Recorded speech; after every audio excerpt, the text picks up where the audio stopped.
Hi, this is Jerry. Welcome to my channel. I call it JC Seiji. And to this very special video, I guess it's going to be a part of my legacy series, but it's going to be a very special part. And because normally I number those, but this may, well, I can go ahead and number it, number 65 in my legacy series.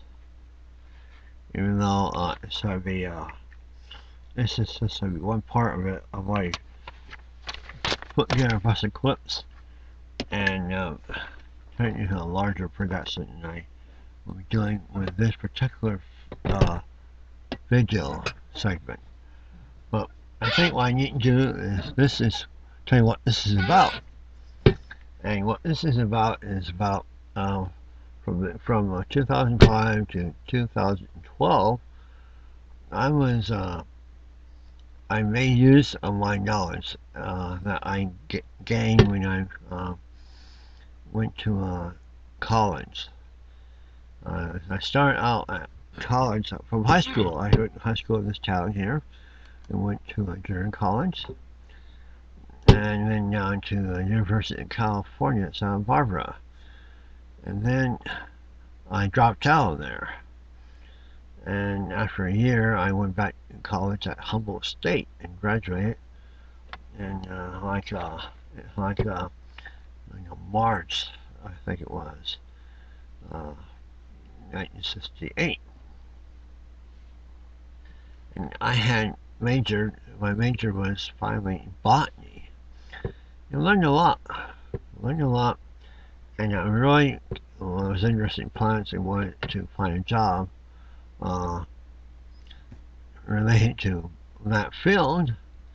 And unfortunately, I found one later in summer of 1968, but it turned out to be a job that was just not going to go anywhere because the pay scale was so low, and I needed to live differently, other than just on the ends all the time.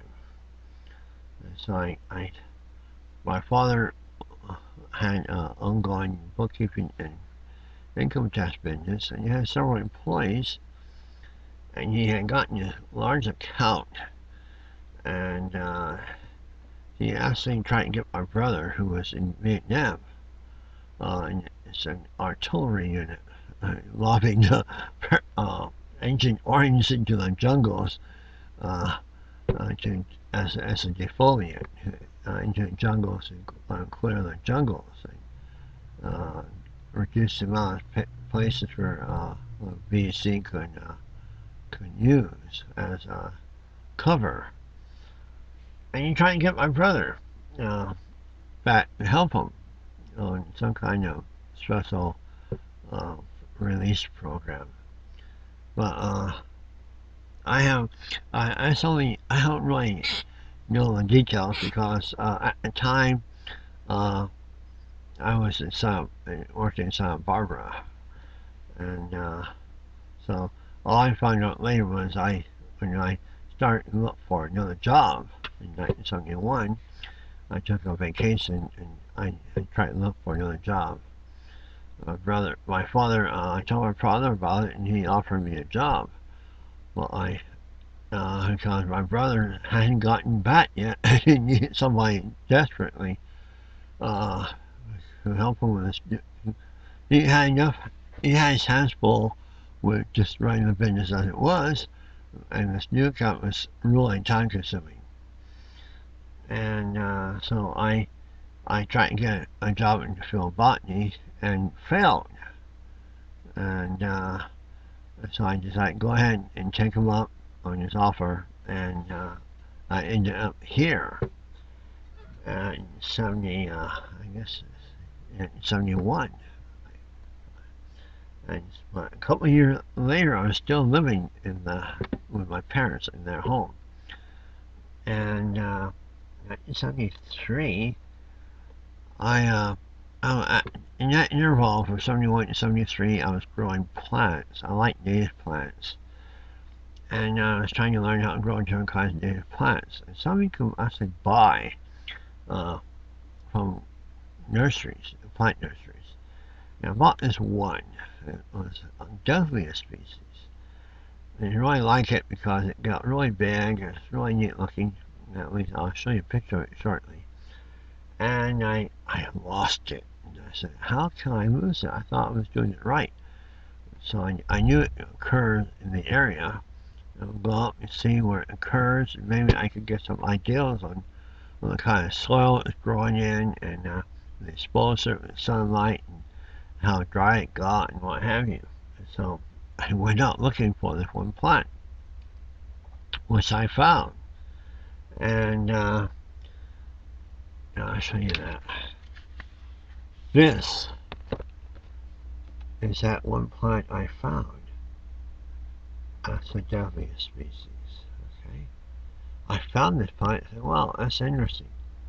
That may be growing on the side of a rocky hill. Like lots of rocks, like clay, I think. Clay, limestone, lots of rocks, lots of debris, rubble, rocky slope. And that seemed to be the characteristic habitat was exposed to sun, rocky sides, rocky hills, cliffs, what have you. But generally, above streams or rivers or what have you, uh, flowing bodies of water. Generally, was downhill from these things. So I took this picture. I noticed that it's growing with these little dried up looking plants, little things. And I said, what in the world are those? And that was my first introduction to some like local native plants in the genus Selaginella. Okay, they don't look like much, but this is not only just the genus Selaginella, but a subgenus which is called the Tetragonostachys. Okay, Tetragonostachys. And to help you remember that, I came up with Tetragonostachys.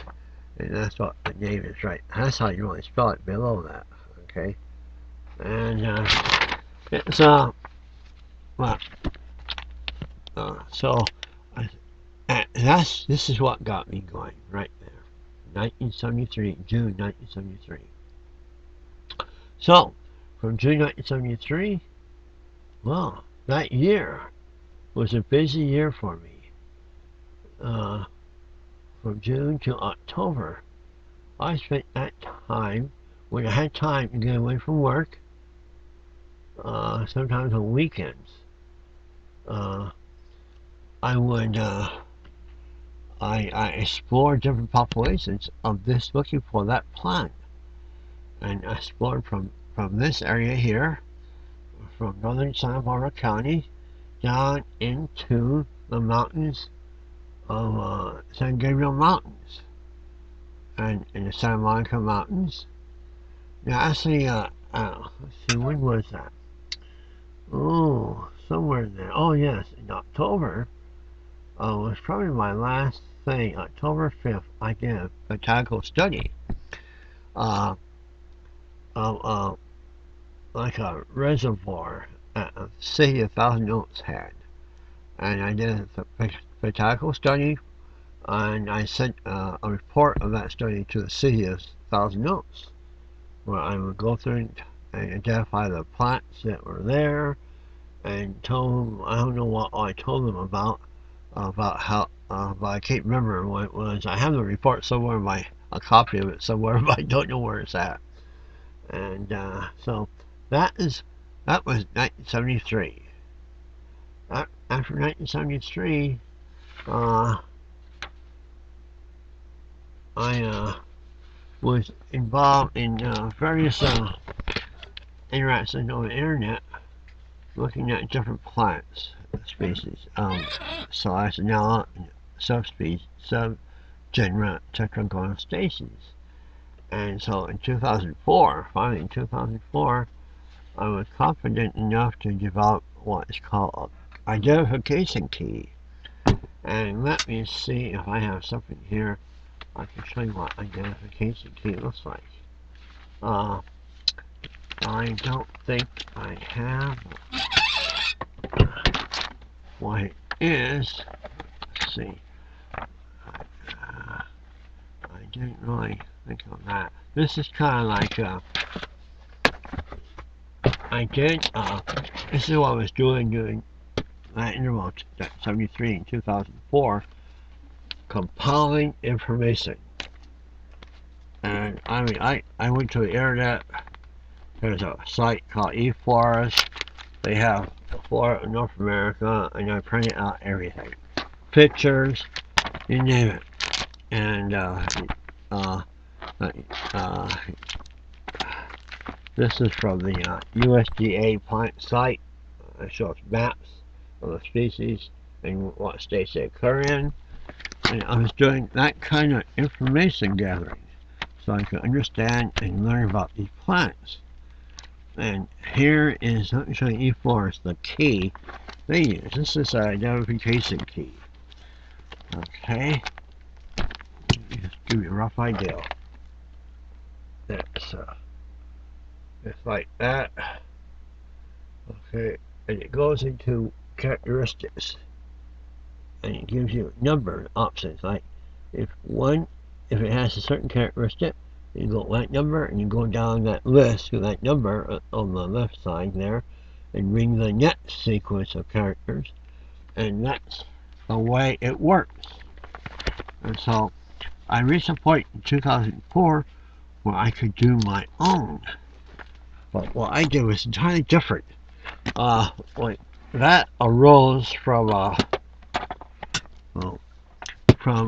apparently I was in communication with a man in Arizona, and I found a picture of a plant, and I said, that is not what that plant was. They were identifying a species of moss as a Selaginella species.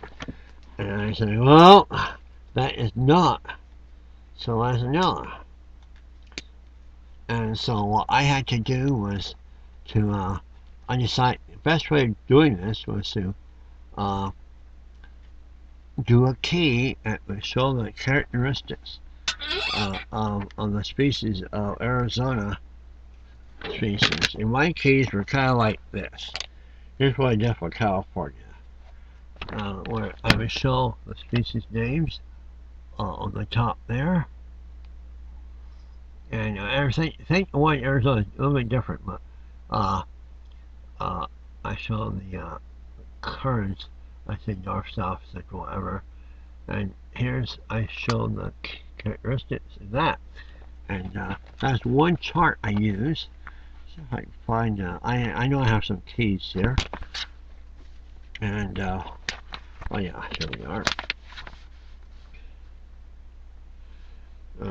For the state of California, here's the one I made for the state of key, the species I made for the state of California.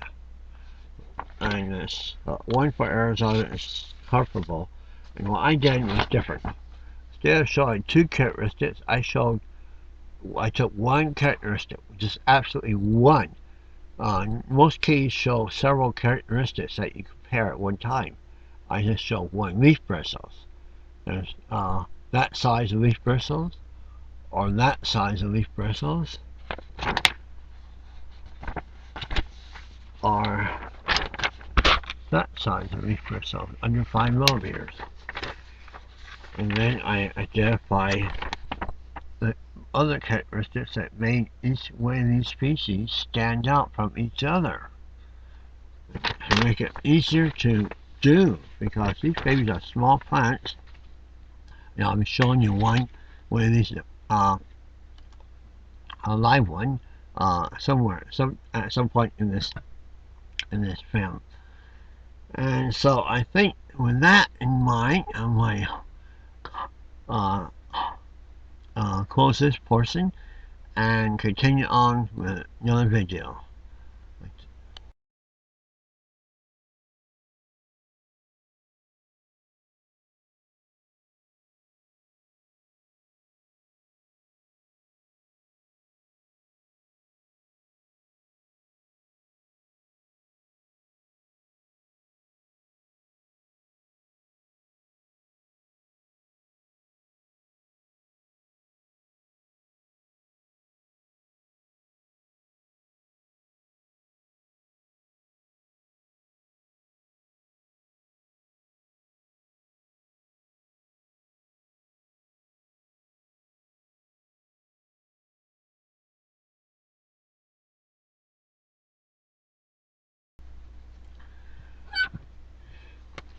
2004 was an important year for me with the little plants.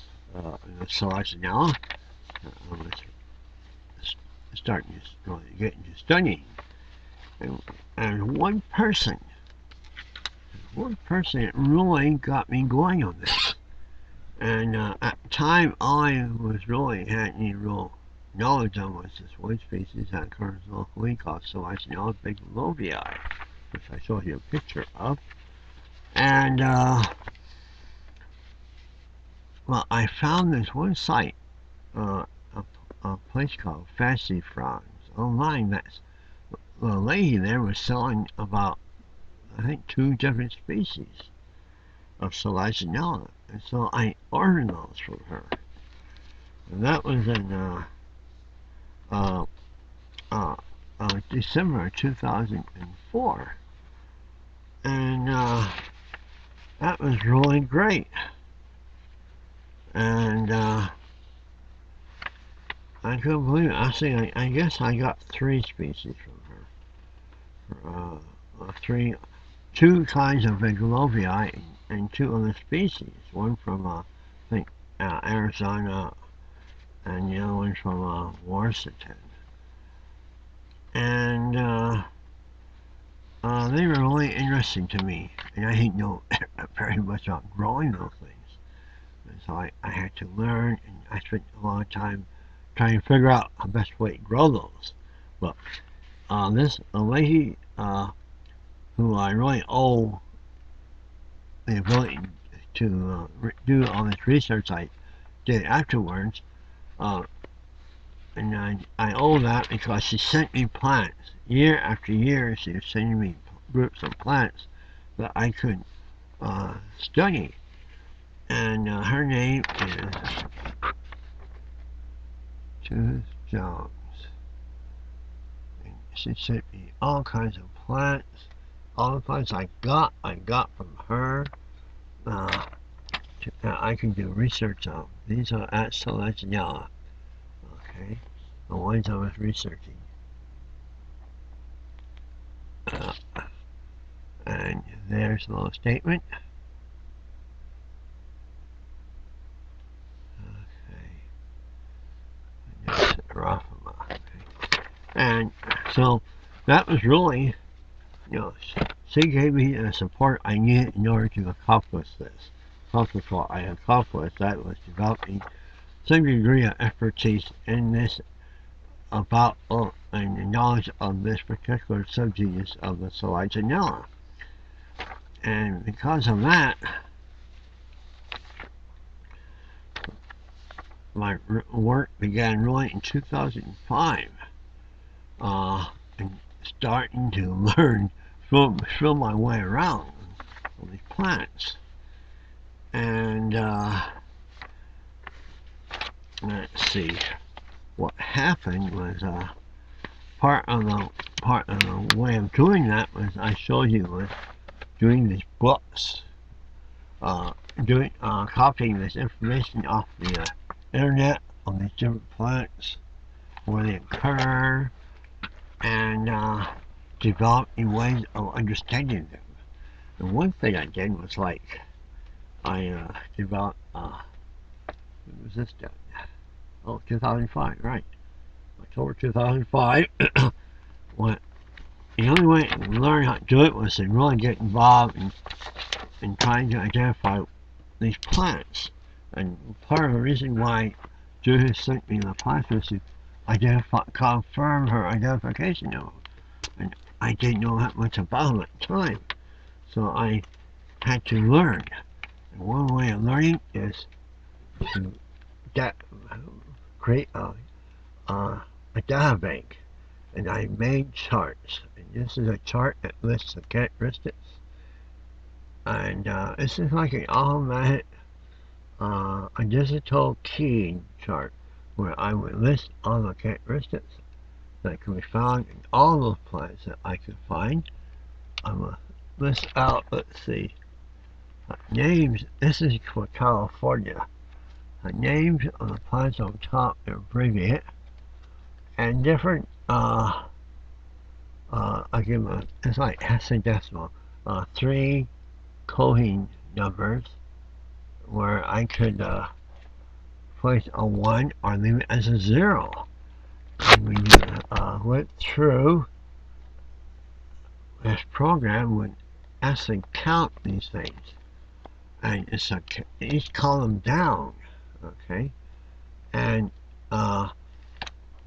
if it matches a certain number, okay, at the very bottom, this is the first thing I really did, it really blew my mind.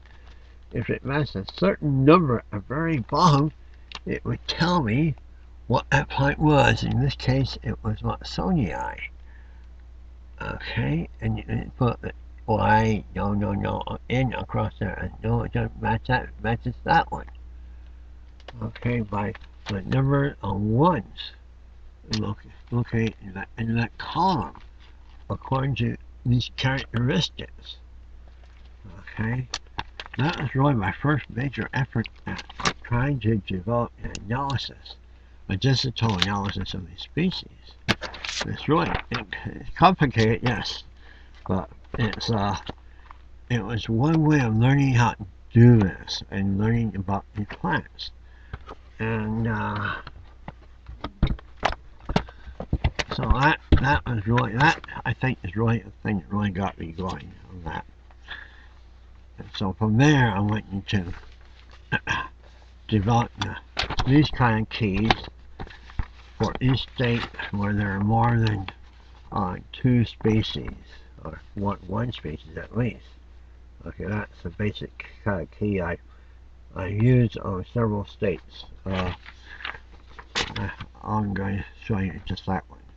But one thing I did do that might be interesting to you is I listed out the states that have the species and the subspecies.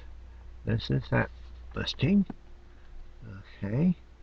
There aren't that many states, it's just that many right there. Okay, it tells you how many species there are.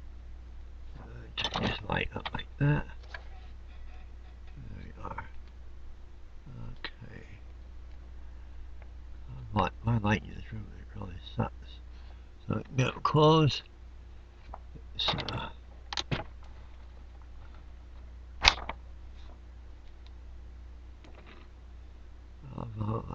shows you how many there are. But what's really very interesting is if you know what those species are on this and see what the states are, it gives you some idea of how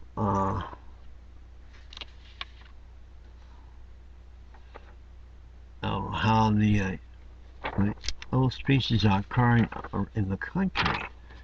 I made a list that shows you the list of species, host of species, and the ones I indented are varieties or subspecies of the species. I can count them within the species. The very bottom one with the X down here, Neomexicana, is a natural hybrid. There are other natural hybrids, but they have not been legitimized by paperwork. As far as I know, they have not been named or nothing. So, but that shows the names of the states where they are have been recorded as occurring. Okay, and that's these here. Okay, so by using information like this and cross-referencing, I eventually came to a point where I started to develop. Let's see, it was in 2007. I could start to develop this, something for Photobucket, a Photobucket journal of the genus, okay, and specifically for Tetragonostachys. Here's the secondary page of my introduction to Photobucket. The Tetragonostachys are like those there. The other major one is Selaginella, and there's one third one, Selaginella, some genus Selaginella, which is only one species, or maybe two. And the ones I study are right, let's see, right there, let's see, Tetragonostachys. There's the names, okay, and with that development, I developed things like this. It was for charts that would compare different species with different characteristics. And, okay, and that one was for. This one is for. Let's see, for leaf. These characteristics right here. These characteristics. And this one here is for something called strobilus, which is the reproductive body. I'm not showing one of those, but strobilus, same thing, same idea. Okay, and let me show you. I developed a glossary, illustrate glossary. Let's look at strobilus. Sporophyll. Strobilus. Okay, here we are. Down the bottom, strobilus. Strobilus as a plural form. That is a strobilus right there, if you can see it. Okay, and so a glossary I did. This is all online too. It's for this gives you certain characteristics and relate them to what the species are. Okay, like the way stems are going upright, or decumbent, or erect, or prostrate. Okay, and there's a lot of terminology that you need to know. Well, and anyhow, and let's see here. Let's see if there's anything else here I want to show you on the paperwork part. Lots of paperwork, because if you don't know anything, you have to have a paperwork. Okay, that's what it takes. Okay, I can show you some of these journals. Okay, and as an example, on the journals, I have journals on the species online too. For example, here's this one is just one I threw out for a hell of it. There's a species, do a picture like that. Species. I'm gonna do I got a little I take pictures of the leaves. It shows you the leaves, the bristles of leaves, the type of adjacent leaf to the stem, and it's really this shows you some more.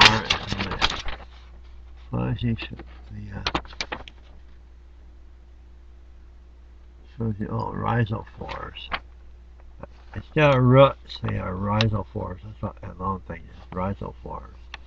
Okay, they don't have roots. But that's something.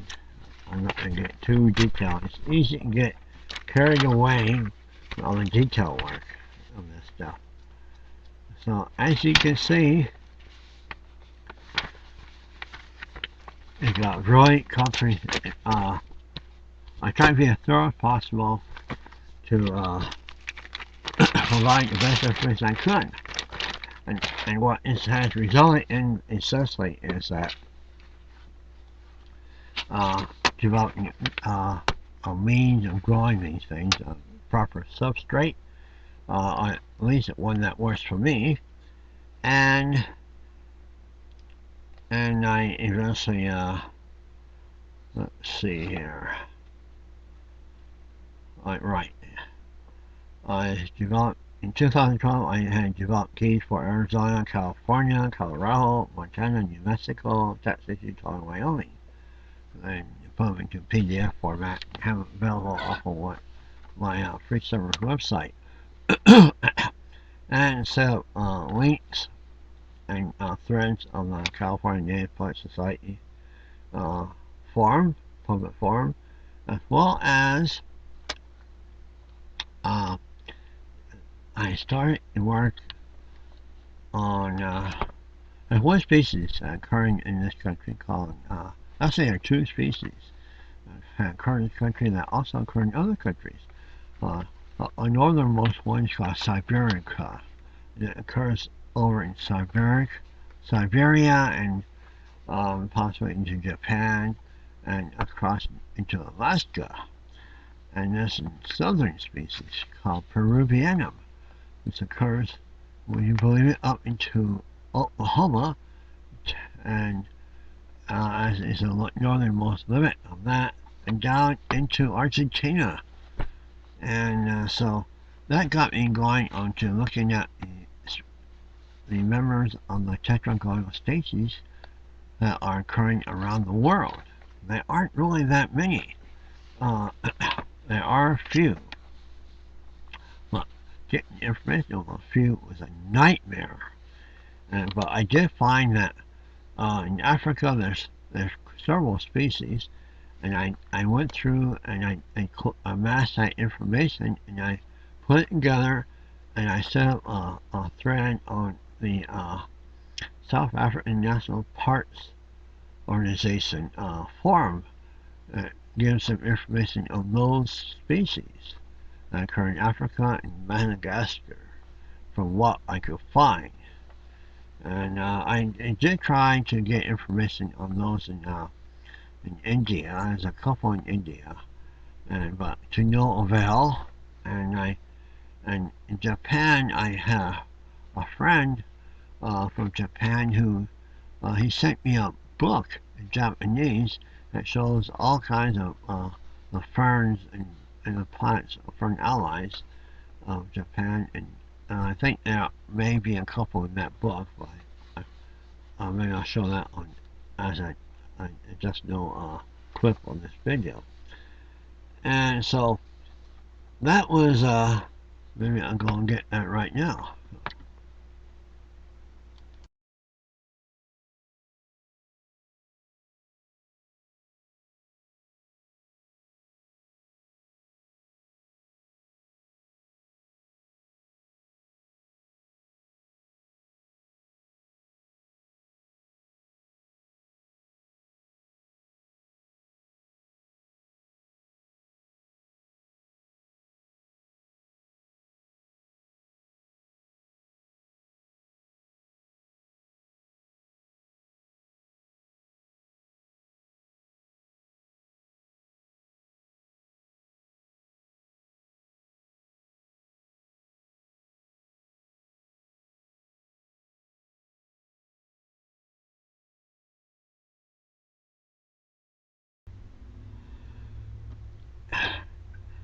One of the groups of the Selaginellas that I didn't really study per se, but I'm really interested in, that I have had several plants of, that Judith had actually sent me several too.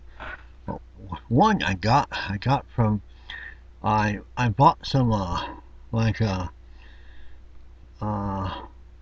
oak leaves or something from some outfit back in Georgia, and I got like think he sold some mosses or something, so I got some mosses from Georgia. And in the mosses, I got a Selaginella from Georgia. It's a native, North American native, in the Stachygenandrum. It's called Selaginella apoda.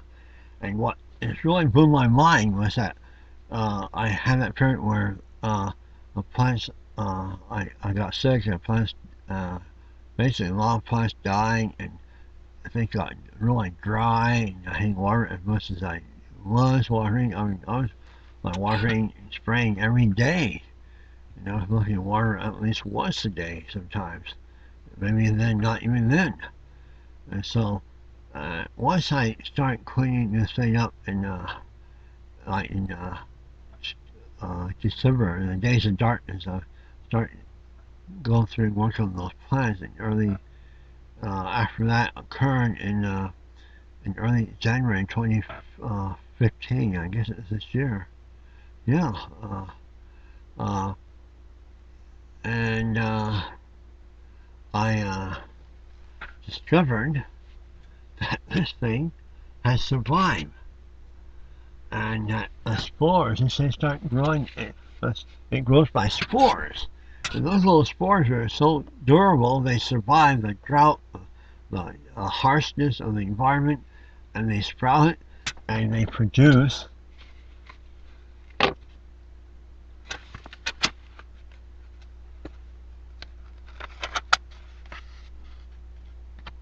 that thing there. That is Sosna apoda. Blows my mind they survived.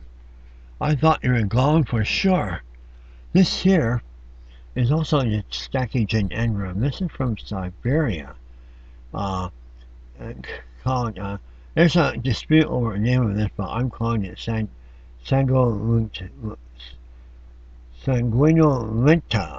something like that. But this thing is what really interests me. And it was growing. You see, the first part I saw was this part down here. That's what came up first, that part. And it's amazing that it survives outside. It's like dry. Right now it's outside dry, hot, windy.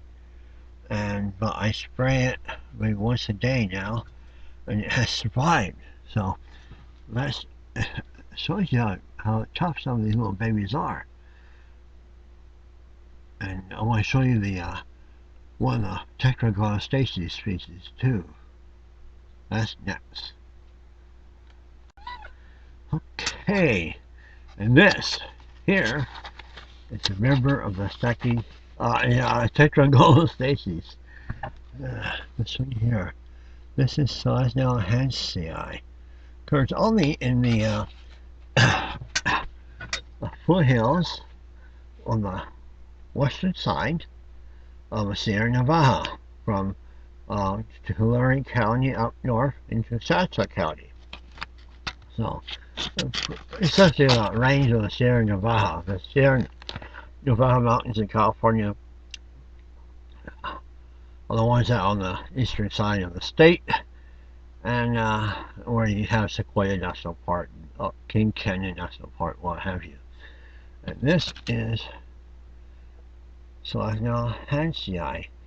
It usually occurs like on cliff faces, steep slopes. Often has water seepage in the area, and it's a really neat plant. It's basically is less decumbent there. I tend to think of it as being prostrate, but it could be classed as decumbent. That means kind of falling over, laying down rather than growing along. Prostrate grows along the ground. Decumbent kind of falls over on the ground. Here's the way I actually identify these things. I have a number, I have a name, number, that's a number. I got this in, let's see, it looks like 2007, May 31st. Okay, now I repot this 23rd of 2015. Right, so that's what I did in January.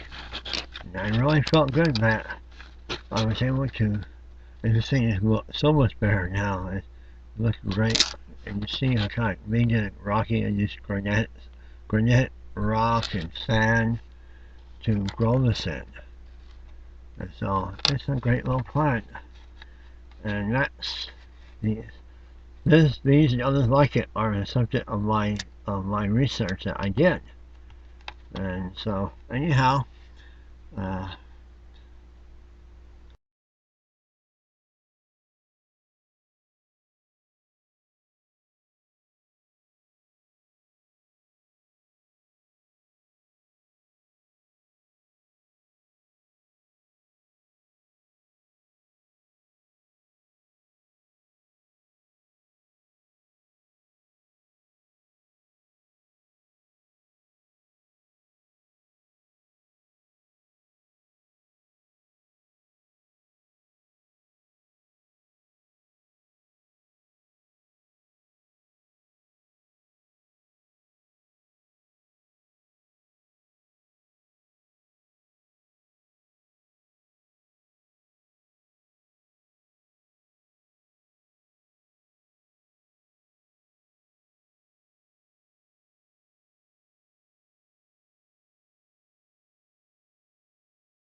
here's a book my friend Kurt who was in the United States at one time, but he had to go back to Japan to take care of his mother who's suffering from Alzheimer's. And I haven't heard from him for quite some time, but before he left, he sent me this book. It's in Japanese, and it just tells about ferns and mosses and fern allies of Japan. And Selaginella is considered a fern ally. Looking at this book, there are none in the subgenus Tetragonostachys. Well, none that I know about. It's a possibility there could be one there, but these are all. Well, one is questionable. They're generally considered uh, all in the uh, Stachygenandrum subgenus. That's what these are. There's their names right down there. Okay. And Tamaracina, the second one here, that one there, is this plant right here. And that's currently being cultivated in the United States. And that's a habitat it occurs in. Okay, face of a rocky cliff, but it's all water running through there. And those are all considered to be Stachygenandrum, little species there. So I don't consider that one to be that. That's uh, it is, and then maybe it isn't. Okay, interesting evolution on that. Anyhow, so it was really interesting trying to see if I could do something internationally. I even was in contact with a young man in Argentina. He's showed me pictures he took on Selaginella peruvianum in Argentina, and I wanted to do more, but at that time things started going wrong.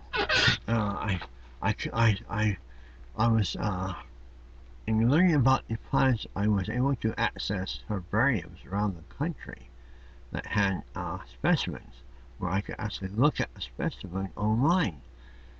I discovered that some of the plants I was looking at were not properly identified. I said, that is not that. I knew it wasn't that. And if I realized that I can't really develop data uh,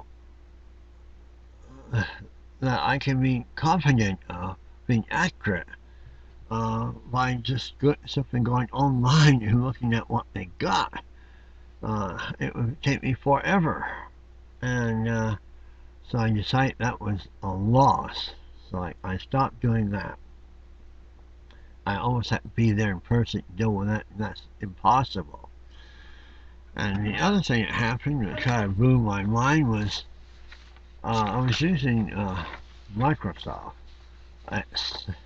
Their Excel or their special program in which there was Excel. And I was under the impression that, that a program as is was one you use. It came with a computer, and that was that. Sometime in like late 2012, Microsoft updated and changed the parameters, and certain features I was using I could no longer use. In fact, it blocked me out of all my worksheets, and that really threw me for a loop. But I was able to, I don't know how, I don't remember how, but I went to Walmart and bought a $10 Excel program, and somehow or another I managed to get into those worksheets using that program, and then convert those into PDF files. And so, as you can guess, I'm no longer using Microsoft Excel at all. I'm using my $10 Walmart Excel program, which is quite good, except it lacks one thing, something called hyperlinks. It doesn't have hyperlinks. Hyperlinks are really great. I had work on sheets where I had a hyperlink is where you take, say, the first page in Excel, what we call it, notebook. It's okay. Excel notebook. You have several pages, like, and take hyperlink. Take that, identify that, link over to any of the other pages in the notebook directly to a certain spot on that page. And I can't do that with a cheaper $10 program, but that's all right. There are ways around it, but and that I thought, that was one thing. A third thing that nailed my butt to the wall was I got sick in December. The only person I had one customer I had quit working, and like kept one client, and apparently he introduced me to some kind of pneumonia, and I was really sick. Got sick in December, and I was sick until in February.